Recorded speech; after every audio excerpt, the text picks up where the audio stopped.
Darry, good evening.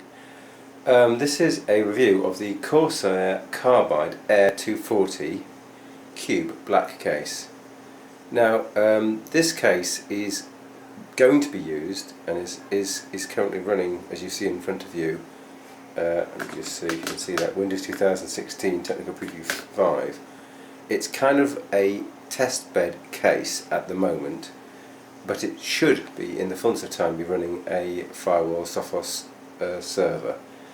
It's not doing that right now because I've managed to fix the existing Sophos firewall, so that's running quite fine. But in the process, I thought I'd buy a very cheap motherboard, which I will review separately, but it's an ASRock ITX motherboard, and this is a corresponding case. And the reason why it's being reviewed is it's a very inexpensive case, but it's also very high in function and features. Now, I will say at the offset that the case has shocking manufacturing quality and is made of steel. And normally I would like to go for a quality case, hopefully made out of aluminium, something like Lian Li.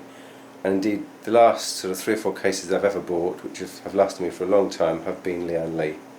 In fact, I think the last 6 cases I bought were Lian Li. This is the first step into the world of the cheap case. Anyway, we're at the end of a Windows 2016 Technical Preview 5 build. I'll just do a restart now. Let's just shut it down in fact. Power it off, and then we're just going to take the case apart and look at the features. I mean, in the process we'll look at the motherboard, but that's not the focus of the discussion here.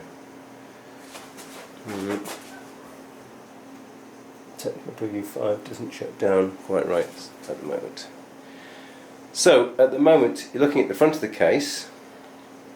I've said it's made out of steel. You can see there's 2 USB 3 ports on the front, an audio jack, headphone jack, and a microphone jack, power button and a reset. The case is made out of steel, and the innovation that Corsair has brought with this 240 and larger 540 series of cases is that the case is split into 2 sections vertically, and you're going to see that in a minute, and that's going to show you what's so clever about the case and why I actually chose the case, because although it's of pretty crummo quality and very cheap, it does have this very good feature of being able to partition the case for the sake of cabling. So let's front the case. Let's do a bit of a turnaround first. That's the side panel of the case. You can see that. It's got a nice clear panel, so when you rip that bit of protective covering off, you'll be able to get to a nice view of the inside and the motherboard, which will be nice because, as you'll see in a second, the cables are all hidden. That's the back. So let's see if we can zoom in on there. You've got the motherboard with its ports cover. To the right of this is currently an empty space where you can put some fans. You've got some space for some card slots here. Obviously on my small ITX, mini ITX motherboard, there's only 1 card slot and I'm not using it. There are 2 spaces for disk drives. Here is a space for 5 1/4 inch discs, and inside here, which I again will show you, is a space for 3 1/2 inch drives. So it's pretty amazingly versatile. So looking at the back, one of the first things you might see is that I've actually had to replace some of these screws with my own screws. The issue with having a thin steel case is that it's very flimsy, and the holes that are made for these locking screws are in fact, in this case, not quite square. So you see this screw is exaggerated, pointing like this instead of like this, and sorry, can you see that this screw here isn't actually quite square. So it actually comes with some panel screws that keep attached to the panels, left and right panels, but I've taken those off and I've managed to find some alternative silver type screws in most cases. again, that's just an example of the fact that the case isn't very well made. But why is it such a nice case regardless of that rather big flaw?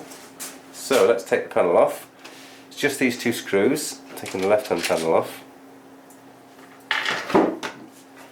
Comes off nicely.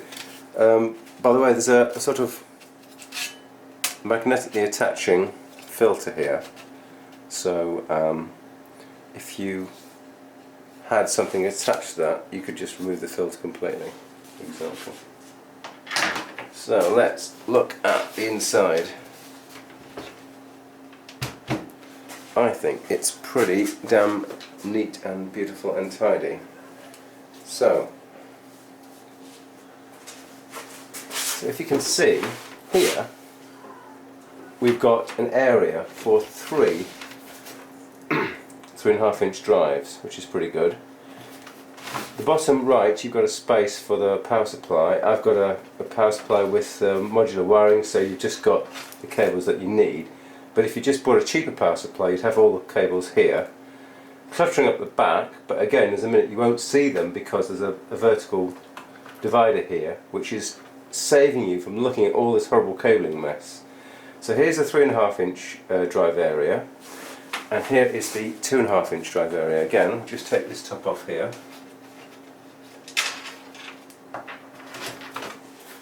And here you'll see, so I haven't changed any fans, this is as supplied by Corsair.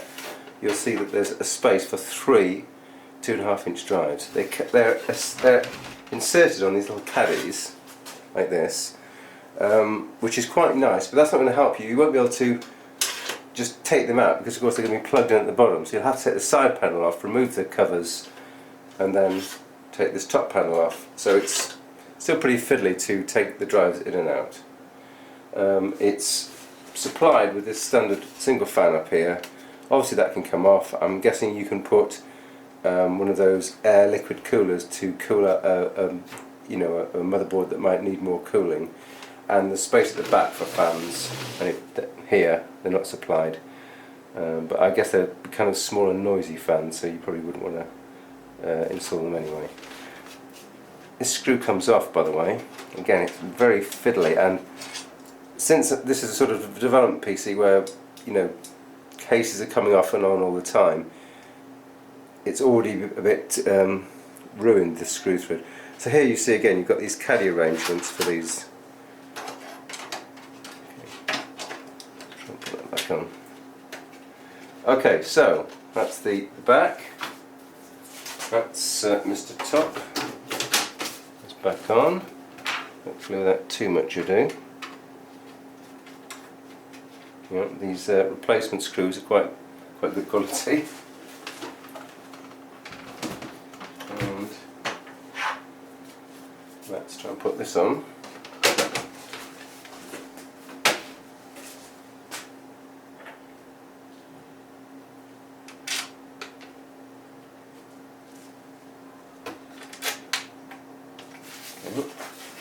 And now I'm going to take off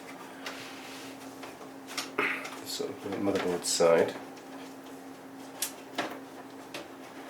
Now I've actually got this Tichy Mini ITX motherboard in.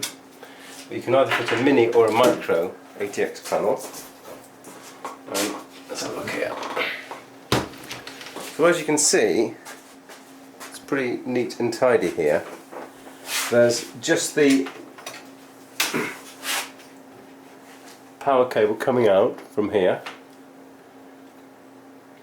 to the motherboard, and you've got the SATA connectors and USB coming out here, and you've got the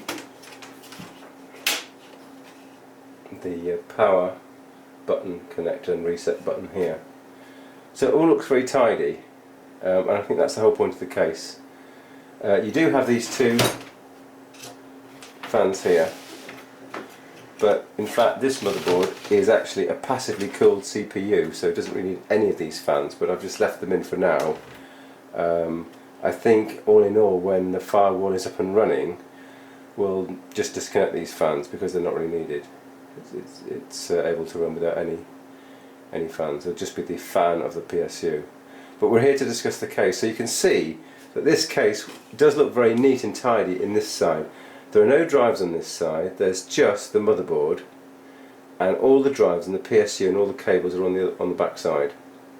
So that's it really. It's a super cheap case. When I say super cheap, in Switzerland, where we live, it's 109 francs from Digitech, where 1 franc is just about the same as a US dollar. So let's call it $100, and that would be about £60, something like that. £60 in the UK. So all in all, a super cheap case, and it's certainly very versatile.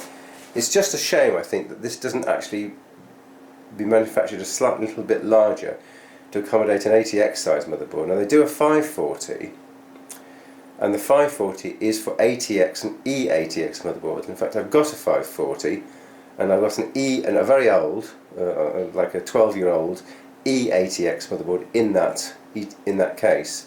So I know that 540 case can certainly take a bigger motherboard, but the case is dramatically bigger. Still pretty good, but it's dramatically bigger. So here we are. This is the Corsair Carbide Air 240 case. Aside from the rather low quality or average quality manufacturing, which doesn't come anywhere near the Lian Li manufacturing standards that I'm sort of used to, I would really recommend it. And it's certainly a nice case to get to. It's so small and squat in this form factor. You can put it on your desk, play around with it, and put it back down under your desk or wherever you would more normally locate it. So because it's so compact and actually light, it is a definite advantage, and it's a better form factor, I think, than the traditional sort of Lian Li cases, which are sort of tall and thin. So yeah, I think this is the form factor for the future. Lian Li did release something like this, where they have a panel which kind of protects the cables, but it's just not thought through as well as this. From what I can see, I didn't get one, but it just doesn't look like it's going to have the same facilities as this case. So I'd still recommend, if it's a mini ATX or micro ATX, this is a fine case to get you going. It really does have a lot of potential, and it's only about £60 or $100 US. So thanks very much for watching, and there will be a review of the ASRock ITX 3700 motherboard later, but that's quite a nice motherboard, by the way, because it does run 64-bit OS like Windows 2016, as well as the Sophos firewall, of course. So thanks for watching, and speak to you later.